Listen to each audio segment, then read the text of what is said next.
अयोध्या से रामेश्वरम तक प्रभु श्री राम ने पैदल यात्रा की थी और उसी रूट पर साइकिल से यात्रा करने के लिए अभिषेक सावंत ने एक तैयारी की है। अभिषेक यहीं अयोध्या के रहने वाले हैं और क्या उनकी यात्रा का उद्देश्य है हम उनसे जानते हैं। अभिषेक, आपके दिमाग में कैसे आइडिया आया इतनी लंबी यात्रा का साइकिल से और उसी रूट पर जो प्रभु श्री राम का रूट था?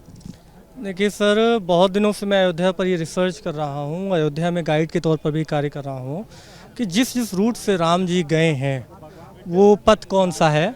तो पथ तो प्रमाणिक हो चुके हैं, लेकिन मैं एक सबसे खास बात ये बताना चाहता हूँ यात्रा को लेकर कि मैं इतने दिनों से यात्रा की तैयारी कर रहा हूँ, लेकिन जब श्री राम को वनवास मिला तो एक रात पहले वो राजा बनने जा रहे थे और रात खत्म होते ही जो सुबह हुई, भोर हुई, उसमें उन्हें वनवास मिल गया। उन्होंने तो कोई तैयारियां नहीं की। लेकिन जो आज अभी हमारा यात्रा का उद्देश्य है वो आज की नई युवा पीढ़ी को बताना है, अपनी संस्कृति को जोड़ना है। राम को लेकर जो समाज में बहुत सारी भ्रांतियां फैलाई जा रही हैं, राम के अस्तित्व पर सवाल उठ रहे हैं, हम वहां ले जाकर दिखाना चाहते हैं लोगों को कि राम इन जगहों से गए थे। इसमें हम पौधरोपण का भी कार्य कर रहे हैं, जिसमें श्री राम जन्मभूमि से रज लेकर जाएंगे और जिस भी स्पॉट पे राम जी रुके थे वहाँ पौधरोपण करेंगे, वहाँ पर रज को रखेंगे और वहाँ से भी रज लेंगे, चरण रज लेंगे और फिर आकर रामलला में भेंट करेंगे। ये यात्रा हमारी जो निकलेगी रामनवमी के जस्ट बाद निकलेगी। 30 मार्च को रामनवमी है और उसके बाद इस यात्रा का प्रारंभ करेंगे। तो कितनी लंबी ये यात्रा होगी? लगभग 5000 किलोमीटर की मेरी यात्रा है। 286 दिन लगभग मेरी यात्रा चल सकती है। 8 राज्यों का पड़ाव है, 65 डिस्ट्रिक्ट इसमें पड़ रहे हैं और 249 के करीब इसमें पड़ाव हमारे पड़ रहे हैं, जहां पर प्रमाणिक हो गया है कि राम जी गए हैं। जी सर। तो आप कहाँ विश्राम करेंगे, कैसे क्या करेंगे, पूरा प्लान तैयार हो गया? नहीं, प्लान तो तैयार हो गया है। साइकिल से हम जा रहे हैं और जैसे राम जी जाते थे, जैसे यहाँ से गौरा घाट गए, पहला उनका स्थान रहा, वहाँ रुके। उसके बाद सुल्तानपुर में गोला घाट है, वहाँ पर रुके।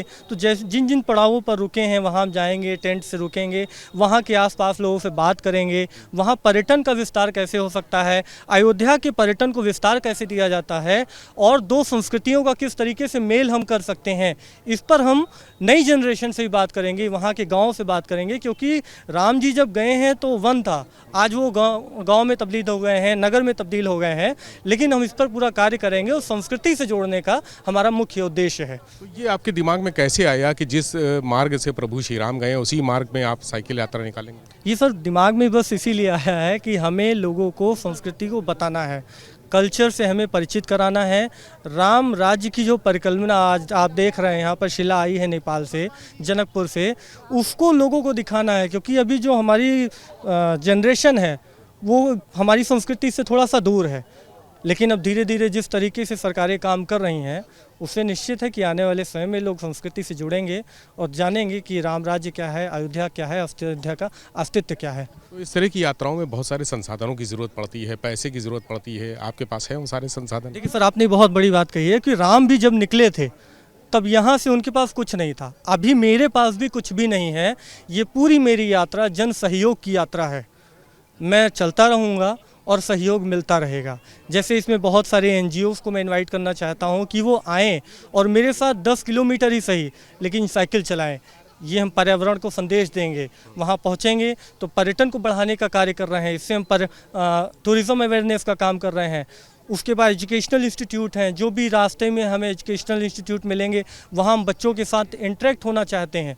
ये हमारे जन सहयोग की यात्रा है, जन सहभागिता की यात्रा है सर।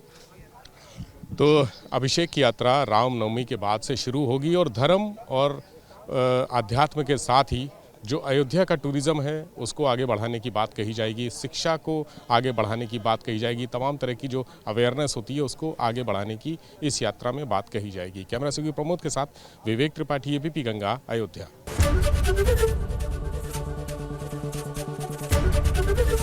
ABP गंगा, खबर आपकी, जुबान आपकी।